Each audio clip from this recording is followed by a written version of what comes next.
Okay, let's get this started. The question is, I am a special education teacher for students with cognitive impairments. District posted positions for ESY. Is the district required to provide ESY for students with cognitive impairments as well? The parents responded that they were interested in it when the special education director asked to find out, and then you mentioned virtual ESY. So there's two things going on here. You got the question about cognitive impairment, and I'm going to throw in discussion about virtual ESY as to whether or not that's even appropriate. So let's talk about cognitive impairments. And for those of you who don't know, cognitive impairment is typically defined if the child's cognitive scores or IQ measures fall below 55. All right. That is what's considered severely cognitively disabled. Now, if it's above 55, we don't designate that as severely cognitively disabled, because there's a lot of people that have developmental disabilities that to where they have a lower IQ, lower cognitive. Now, at the same time, where you got to be very, very careful is the unreliability of IQ measures with certain disabilities. Specifically autism. So you have to be really, really careful. I'm not a real big fan of IQ measures for a myriad of reasons. And, I should probably do a presentation on the history behind some of our assessments that we use in this country. Imperfect system, I understand, but you got to know the history behind how this stuff came about, guys. And, the environment in our country currently is one to where we're ripping down statues and repackaging things. You want to really get your hair lit on fire, look into where IQ scores came from. And it came out of the eugenics movement. And, well, I should save the history lesson, guys. Sinister. And we're still using them. Okay. So that's what severely cognitively disabled would be, and that's how I'm going to answer the question, with the presumption that that's what you're referring to. Is anything that would reach that sort of category that most that the code or the law specifies as being below that threshold.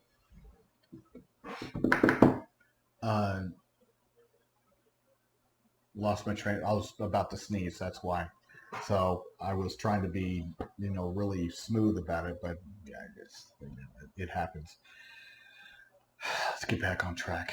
So that's where, with the answer to the question, it would need to be severely cognitively disabled by that definition.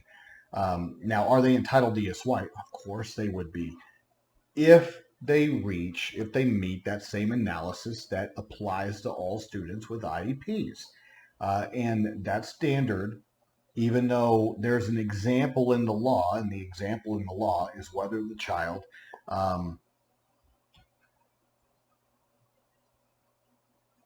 cannot recover lost skills within a specified amount of time. Usually that's, extended breaks, but that's usually defined as, the first 9 weeks of the school year.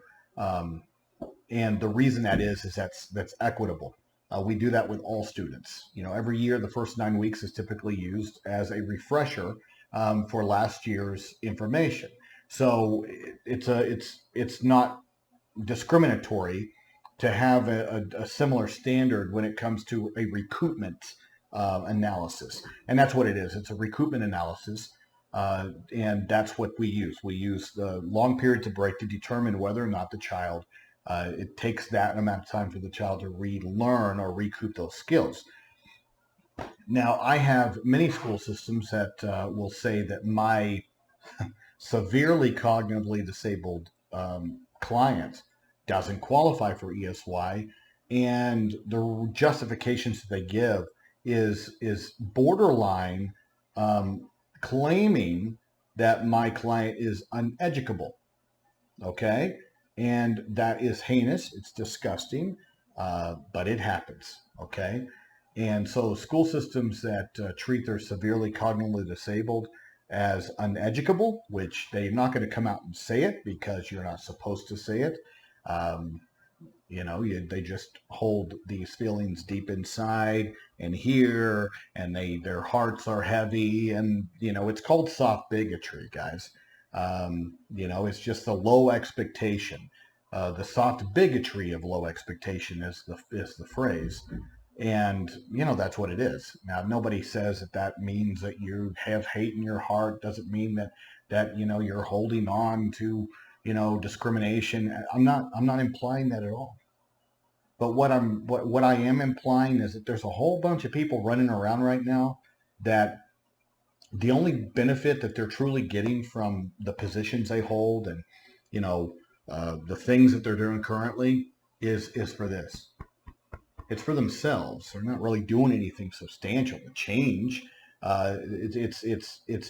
It's really wrapped in compassion. It's wrapped in sympathy, but sometimes nobody's asking for your sympathy. And therapy's hard. It's not easy. I have a case right now where this is what the school, we're trying to move the child to a different diploma pathway.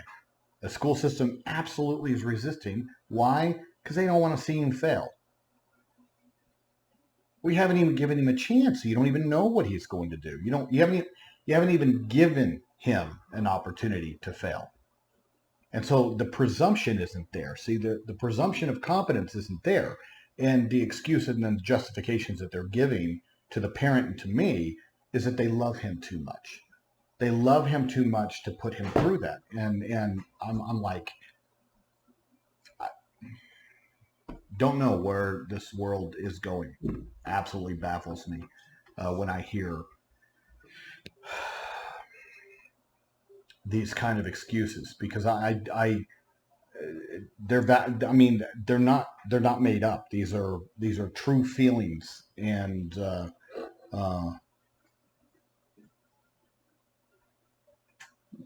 not everybody's position needs to be validated, and not everybody's right. Okay, so I'm not going to recognize what I consider a repugnant belief system when it comes to damaging other people. I'm just not going to do it. So, but of course that's what I do for a living, and I because of what I do, I can get away with it. But so in that format, yes, that's the answer to the question. You still got to do the analysis with the parents, though. That the IEP team still must determine whether or not the child can recoup skills, and especially when they've been off for so long, I would err on the side of caution that those services are needed. Now, the second part of that is virtual. Many of our kids that are severely cognitively disabled do not benefit from remote learning, virtual learning. They just don't. So, we got to figure something out, guys. And these schools where the states have reopened partially, and in some states they haven't allowed for in-person services, I get it. That doesn't mean that the school's not going to be on the hook for compensatory at some point in the future, because they may offer virtual services, but if those virtual services are not providing a benefit, if the child is not progressing, if the child's not receiving a FAPE, then you can, and I understand it, guys. You could sit there and say, well, yeah, the state health order and, the state. I got it.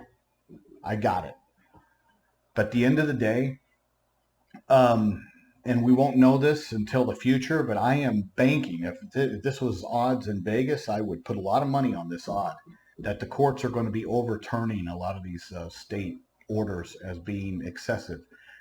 There's going to be a lot of legislatures in the near future reining in the powers of government or governors because of how they responded to this virus. Guys, we haven't had one in a very long time, over 100 years to this point. to where we needed to shut things down. And with the data that we now are currently seeing, we had bad data in March and bad data in April, sort of bad data. And you need more data to sort of have a better picture of the path that you need. And it's just not coming down in a positive way on a lot of these governors in how they handled this. But that's government, okay? Um, and so therefore, we're going to need to learn from this and how we need to respond in the future. And unfortunately, the future is further away. We're still going to be dealing with this into the fall until some sort of common sense and reason gets applied to this, and we're able to retroactively look and have more of a clear picture of what we should have done better, and then hopefully we do that in the future. It does not negate the fact, because there's a 2-year statute of limitations, and in North Carolina and Texas, there's a 1-year statute of limitations. The parent is going to be able to come back and ring the school system's bell with regards to virtual services if the child is not a virtual learner, not a remote learner, and was not receiving that free and appropriate public education. And that's just going to be what it is. So yes, and I don't know if they're going to benefit from the virtual services. If the parents want them, then great, go ahead and provide them. But if the child is not benefiting, if the child's not progressing, then all we're doing is swatting at flies, guys. We're not getting the carcass out of the way that produces the flies. If you want a better analogy, we're hacking at the leaves, and we're not striking at the root of the problem. We got to get the root out, okay? And we're not getting to the heart of how we need to solve these problems. And so schools are doing, I'm not going to say the best they can. I just don't think that they fully explored all of the options that they can. And of course, you have the impediment of state government, and depending on the state you live in, some are more flexible than others, and they need to allow for flexibility in order to serve our kids, okay, safely.